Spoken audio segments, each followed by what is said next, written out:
তালিকার মধ্যে আপনার নাম আছে এইভাবে চেক করবেন। আপনি অ্যাপ থেকে চেক করবেন, খুব তাড়াতাড়ি হবে। গুগল থেকে করতে গেলে একটু সময় লাগবে, দরকার নেই, অ্যাপটা ডাউনলোড করে নেবেন। ইসিআই নেট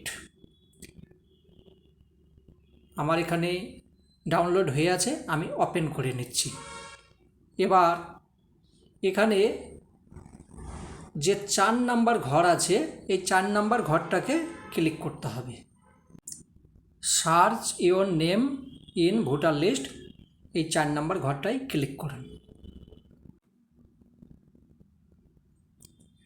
তারপর এই যে 4টে ঘর আছে, 4টে ঘরের মধ্যে 4 রকম অপশান আছে। প্রথমে হচ্ছে এপিক নাম্বার দিয়ে আপনার নিজের ডিটেলস বের করতে পারেন।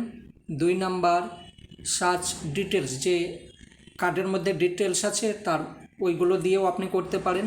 3 নাম্বারে মোবাইল নাম্বার দেবেন যদি আপনার ওই আইডির মধ্যে মোবাইল নাম্বার লিঙ্ক থাকে তবেই হবে। তার কারণ ওখানে যখনই আপনি মোবাইল নাম্বার বসাবেন আপনার কাছে একটা ওটিপি আসবে, তখন হবে। আর 4 নাম্বার হচ্ছে যে আপনার স্ক্যান করি, ওই আইডির মধ্যে একটা স্ক্যান আছে, ওই স্ক্যানটা যদি করেন তবু আপনার হবে। আমি এখানে নাম্বার 1 দিয়ে করব। প্রথমে ওখানে এপিক নাম্বারটা বসাবেন, তারপরে ক্লিক করবেন। ক্লিক করলে আপনার সম্পূর্ণ ডিটেলস এখানে চলে আসবে। এটা যদি আসে তার মানে আপনার ভোটার লিস্টে সম্পূর্ণ নাম আছে, নো প্রবলেম। আর যদি না আসে তার মানে আপনার কোনো গোলমাল আছে।